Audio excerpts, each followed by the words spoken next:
2023 NBA free agency has begun, and it wasted absolutely no time getting weird. I'm going to go through a ton of deals in this video, but let's start with the one that irritated me the most. Jerami Grant returns to the Portland Trail Blazers on a 5-year, $160 million contract. That is an average annual value of $32 million a year for Jerami Grant.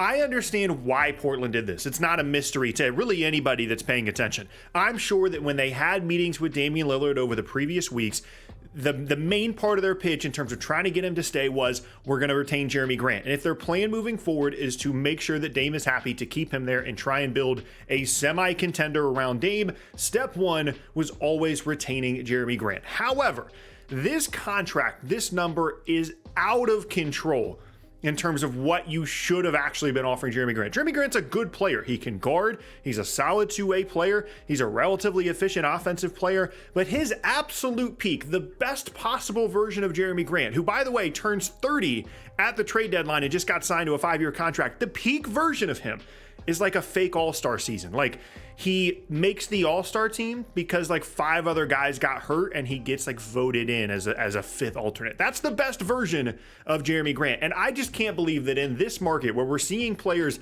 a lot of them staying with their teams, not a lot of cap space out there, I can't believe that there was another team out there willing to pay $25+ million a year for Jerami Grant. And I can't understand why Portland would pay him $32 million a year. And for the length of this contract, this on a 3-year deal, okay, that's fine. I get it. You're trying to do the Dame thing. But if this was going to be the Jerami Grant contract, then just trade Dame. Just get it over with. Rip the Band-Aid off. It's not worth paying this much money for a player that is simply not worth it. Next up is Draymond Green. He gets 4 years and $100 million. And I was actually pretty surprised by this one. I know that there weren't a ton of suitors out there, especially after Sacramento went ahead and brought back Harrison Barnes. They didn't have the salary cap space to offer a contract like this to Draymond Green, but I thought this would have been a little bit higher. Between 25 and 30 was my expectation, but I think this is a fine deal for Golden State.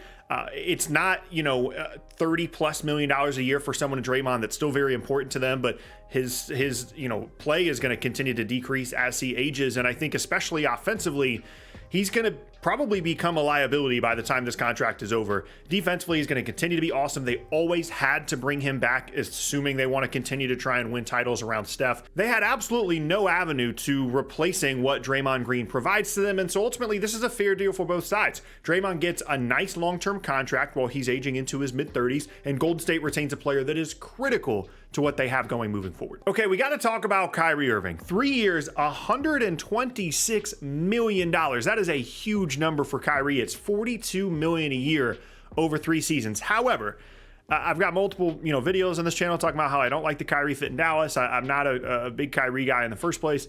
This is fine. This is about as risk-free as you can possibly do if you're Dallas. 3 years, player option on the 3rd year. If things go poorly, you can always trade him. It's not that hard of a contract to move. And I do think that if he recovers some of his value within the next year, there will be teams out there that would give up some stuff for Kyrie, assuming he plays and doesn't cause a ton of controversy over the next year.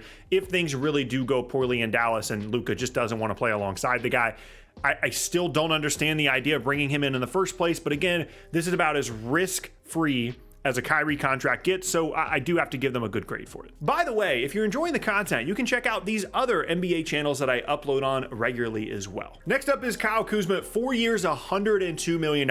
At first, this does seem like an awful lot for Kyle Kuzma. Over $25 million a year for a guy that, yes, is good, but isn't on that like all-star caliber level of player. But him staying in Washington, I think, is a great thing for both him as well as the Wizards. One, he gets his big number. He gets a contract that I would assume is significantly bigger than anything that anyone would have offered him in free agency. I think around 20 a year would have been pretty fair for him on the open market. Washington pays a little bit extra because they know that they're not going to be any good, but Kyle Kuzma is going to get plenty of offensive opportunities. He's going to put up some really, really good numbers, and Washington is going to have the opportunity over these next couple of years to either trade him to a team that sees the value that Kuzma provides, or to continue to be a piece of whatever they have moving forward. You retain the asset if you're Washington, and that's all they're about right now. They know they're going to be bad. They know they've traded away some decent players recently, those being Beal and Porzingis. They're going to try and turn Kuzma, Jordan Poole, a couple of other guys in this roster, turn those guys into assets. Whether you trade them or not,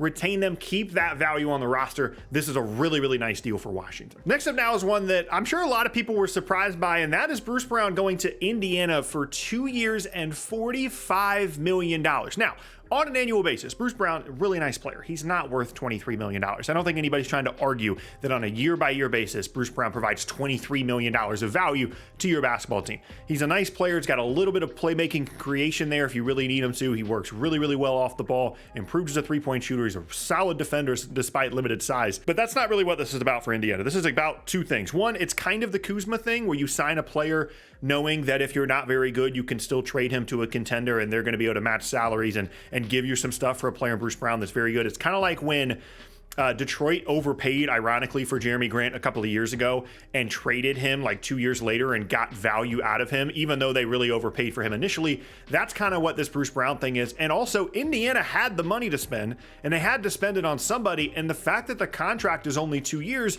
means that this is a win for them. He's going to be able to help them. And even if they're not as good as maybe they hope to be over the next year or two, the contract is so short that he's 100% still an asset to somebody. Next up is Khris Middleton, 3 years, $102 million to return to Milwaukee. Again, on an annual basis, that's pretty steep. Like, that's a big, big number for Khris Middleton, who didn't look fantastic this season. Obviously struggled with some injury stuff, but this is a fine deal for both teams. Like, Middleton gets a big number. I'm sure he never wanted to leave Milwaukee really in the first place. There wasn't a ton of other teams out there that were willing to offer massive contracts to players like this. It really was limited to bad teams, San Antonio, Detroit, Houston. And so he was always going to go back to Milwaukee, just dependent on the number. I think this is fine for the Bucks. I'm still nervous about the aging core of this team around Giannis, but you always had to retain Khris Middleton. If they didn't retain Khris Middleton and somehow he ended up somewhere else, that would have been pretty much a complete disaster for them. Next up now, let's talk about Jakob Poeltl. 4 years, $80 million for Jakob Poeltl. He's good. Like, he's a very, very good player, probably one of the more underrated centers in the entire league. However, Toronto traded a first-round pick for this guy at the deadline and then kind of got scared into this massive contract for him. I think they got concerned, given that they just traded for him a couple of months ago, that he was going to dip and he was going to maybe find a big contract out there, maybe even ironically with a team like San Antonio. $20 million a year for a five that's like above average but not great is a ton of money, especially over a 4-year period, especially for a team in Toronto that is going to have some big numbers coming up. I mean, they've got OG Anunoby. They've obviously got Siakam, who's going to need a new contract. I didn't even mention the fact that Scotty Barnes is going to be coming up for an extension soon as well. Like, $20 million a year is not easy to work around at the 5 spot, nor is it an easy contract to trade. To me, that's one of the sneaky kind of L's of the early free agency period to me. This one was pretty predictable. Cam Johnson returning to the Brooklyn Nets, 4 years, $108 million. I never thought that Cam Johnson was going to go anywhere else because he was such a big part of the Kevin Durant trade, and restricted free agents typically are retained by their teams. That's just how this kind of stuff works. It's definitely more than I would hope to spend on Cam Johnson, but again, they knew that when they got him in the KD trade, they were going to have to give him a big number. And between him and Bridges' contract is so good that between those two guys, to be paying them collectively like 43 to 45 is not bad at all. Like, they're paying combined for Mikal Bridges and Cam Johnson what Dallas is paying Kyrie over the next couple of seasons. So I'm totally fine with that number for the Nets as well. So that's the beginning of 2023 NBA free agency. Don't go anywhere over the next couple of days. I've got videos coming out, winners and losers, analyzing each of these deals. I've got all kinds of stuff. Keep an eye out for that stuff and enjoy the rest of the NBA offseason.